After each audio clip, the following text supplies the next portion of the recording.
Dans cet épisode, je vous propose 5 stratégies pour redevenir maître de nos technologies.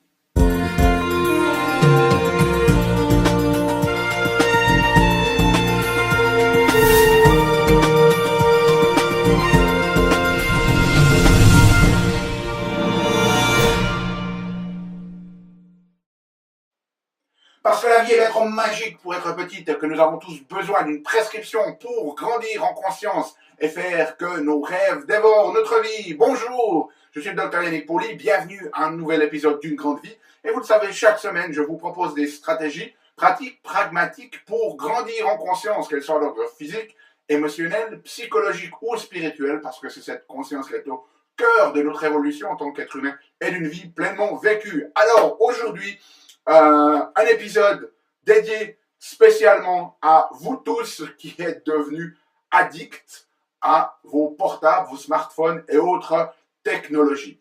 Cet épisode, en fait, est inspiré des travaux de Adam Alter, qui est un professeur de marketing à l'université de New York et qui a écrit un livre très intéressant à ce sujet qui s'appelle Irrésistible.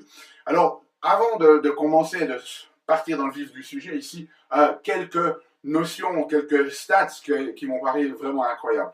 Dans son livre, le professeur Alter montre qu'au niveau du travail aux États-Unis, eh bien, un email qui arrive est lu en combien de temps? Combien de temps pensez-vous qu'il faut entre le moment où un email arrive et le moment où il est lu chez 70% des travailleurs aux États-Unis? Une heure? Une demi-heure? Quelques minutes? 6 secondes. Ok, 6 secondes. C'est-à-dire que la majorité de ces travailleurs, plus de 70%, ils sont tellement connectés tout le temps que dès le moment où, bing, vous avez un message, eh bien, on le lit immédiatement. La personne moyenne de nos jours passe 3 heures sur son téléphone portable. Est-ce le cas pour vous? Est-ce moins? Plus? Est-ce que vous avez vraiment conscience du temps que vous passez?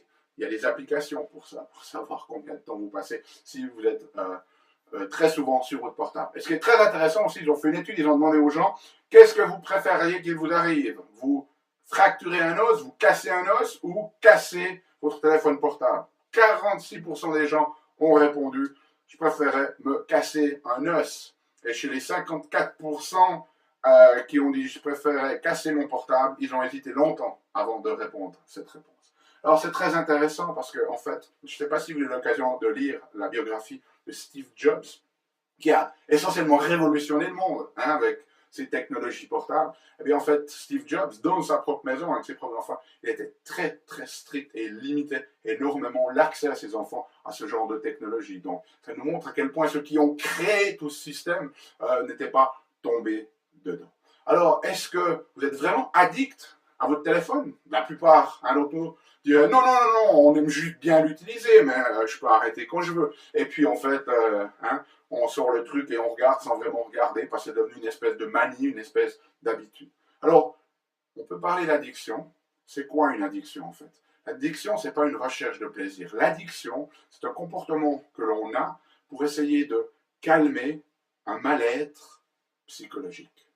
Donc, fondamentalement, n'importe quel comportement peut nous aider. Ça peut être des substances chimiques, ça peut être aussi un comportement au niveau du travail, ça peut être l'utilisation de certaines technologies. C'est-à-dire que si vous n'arrivez plus à être un moment tout seul et que vous commencez à vous sentir un petit peu angoissé, parce que c'est comme ça la vie, et parce qu'on a tous un espèce de vide au fond de nous qu'on n'a pas envie, auquel on n'a pas envie de faire face, si vous n'arrivez plus à rester un moment tranquille comme ça et que vous devez sortir votre téléphone pour combler ce sentiment de mal-être, même si vous n'en êtes pas nécessairement conscient, eh bien on peut dire que vous avez une forme d'addiction. Vous savez, moi quand je vois les gens autour de moi j'utilise très peu mon portable en fait. L'utilisation principale que j'en fais, c'est ici maintenant, c'est mon portable qui filme cette vidéo. Je passe 1 ou 2 coups de fil peut-être par mois là-dessus et je ne l'utilise absolument pas pour rien d'autre sur ce portable, mais ça me fait penser quand je vois les gens dessus, ça me fait penser aux lolettes, vous savez, qu'on met aux enfants. Dès le moment où l'enfant pleure, il exprime un lolette, qu'est-ce qu'on fait? Hop, on y met une lolette, eh ben, nos téléphones portables, c'est devenu un peu les lolettes pour adultes. Hein. Dès le moment où on a un moment à ne rien faire comme ça, on se sent tellement angoissé par ce qui vient de devoir faire face au vide, au rien, parce qu'on est tellement dans ce truc de faire tout le temps, eh bien qu'on a besoin de cette lolette. Ah, un truc me calme. Alors, si vous êtes dans cette dynamique-là, 5 stratégies pour vous aider à vous en sortir. La première, éloignez-le. Okay? Si vous êtes assis dans le salon, vous n'avez pas besoin d'avoir votre portable juste à côté de vous. Mettez-le à l'autre bout de la pièce. Okay? Comme ça va déjà diminuer cette envie de chaque seconde.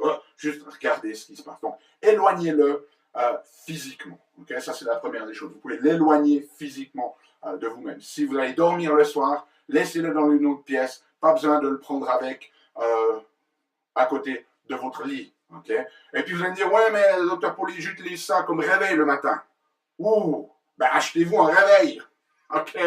Laissez votre smartphone, laissez votre téléphone portable dans une autre pièce. Achetez-vous un bon vieux réveil pour vous réveiller le matin si vous avez besoin de ça. Autre aspect dans l'éloignement, arrêtez toutes les notifications sonores.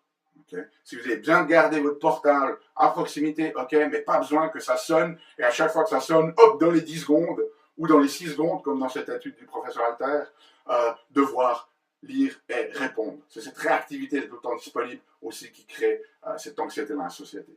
Et puis aussi, dans l'éloignement, la chose que vous pouvez faire, c'est que si vous avez certaines applications sur votre smartphone qui sont plus addictives que d'autres parce que vous allez tout le temps les vérifier, eh bien, éloignez-les, mettez-les pas sur la première page. Essayez de les envoyer en 3e, 4e page, comme ça, au lieu d'avoir directement cette appli-là, vous devez toujours aller la chercher un petit peu plus loin. Ça crée une friction, ça crée une résistance et ça aide. Ok? Deuxième élément, très important. Mettre un stop. Okay. Il y a quelque chose de très problématique avec cette nouvelle technologie, et c'est ce que les chercheurs appellent le cercle ludique.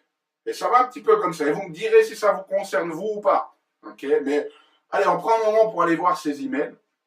Et puis après, on va juste voir ce qui se passe sur Facebook, mais très rapidement sur Facebook, pas trop de temps. Et puis en fait, il y a un truc qui vous intéresse, et puis ça mène un autre truc, puis tiens, ça a l'air aussi intéressant. Et puis maintenant, ça fait, après avoir passé 20 minutes sur vos emails, ça fait une demi-heure que vous êtes sur Facebook.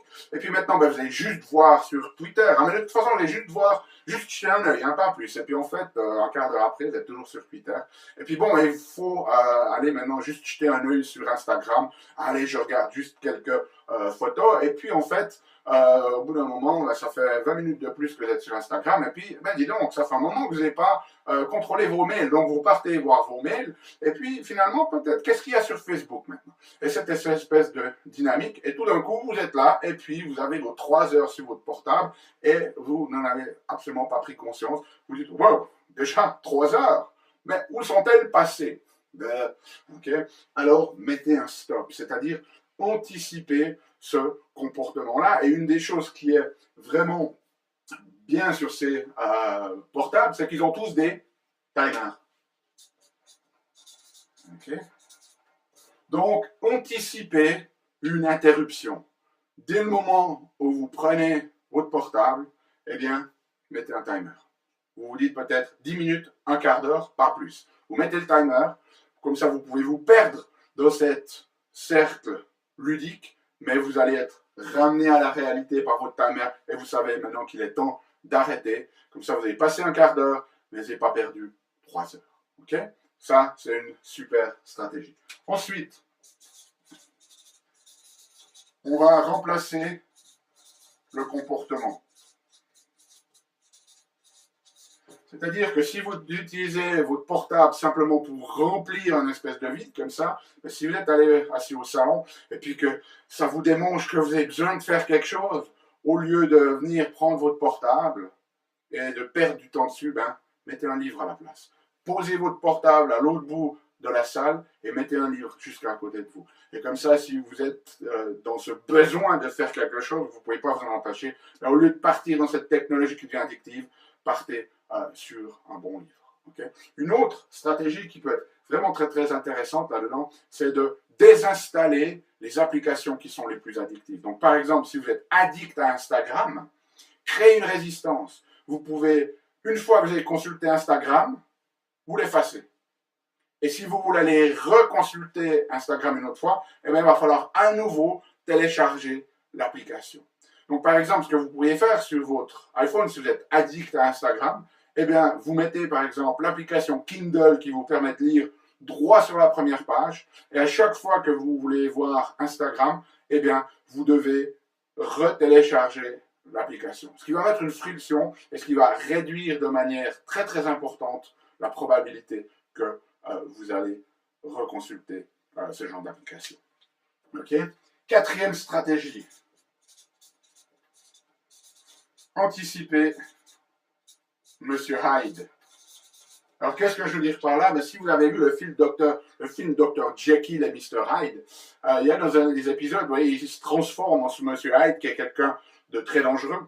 Donc, ce que le Dr. Jekyll fait, en fait, comme il sait qu'il va se transformer dans cette personne brutale, eh bien, essentiellement, ce qu'il va faire, c'est qu'il va s'attacher avec des chaînes dans sa cave pour qu'une fois qu'il se transforme en Mr. Hyde, okay, il ne puisse pas s'échapper. C'est un petit peu, si vous voulez, l'équivalent de que vous allez dans un bar et puis que vous savez que vous allez boire et c'est vous qui avez les clés de la voiture, eh bien, vous donnez vos clés à quelqu'un qui, lui, ne va pas boire. Donc, ce que vous pouvez faire, notamment lorsque vous êtes en réunion sociale, si vous savez que vous êtes tellement addict que vous n'allez pas pouvoir vous empêcher de sortir votre truc pour le regarder tous les 5 minutes, eh bien, anticipez ces situations-là. Laissez votre portable dans votre voiture ou laissez-le dans votre veste à l'entrée. Ou encore mieux, comme on le ferait de donner les clés à quelqu'un, donnez votre portable à quelqu'un, oui, tu me le rendras quand la soirée sera finie. Okay? Et puis, cinquième stratégie, et c'est très certainement peut-être la plus importante de toutes, c'est que si vous êtes dans cette dynamique d'addiction au portable parce que ça vous aide à calmer une forme de mal-être intérieur, eh bien, trouvez une stratégie alternée. C'est-à-dire, trouver une stratégie qui va vous permettre de calmer votre propre mal-être. Et ça, il n'y a rien de mieux que les relations sociales, par exemple, d'avoir des amis, d'être dans une relation stable, de faire du sport, travailler sur vous, faites un développement personnel, etc., etc. Mais ne laissez pas ce vide, ne laissez pas ce besoin-là, travaillez dessus et vous allez voir que plus vous vous remplissez par ces autres choses, le moins vous allez être dépendant de ces technologies. Okay? Laissez-moi savoir comment ça marche sur vous, laissez-moi savoir si vous pensez être addict à votre portable. Et nous, on se voit bientôt pour une nouvelle vidéo. D'ici là, souvenez-vous, émerveillez-vous, aimez la vie et contribuez chaque jour un petit peu plus.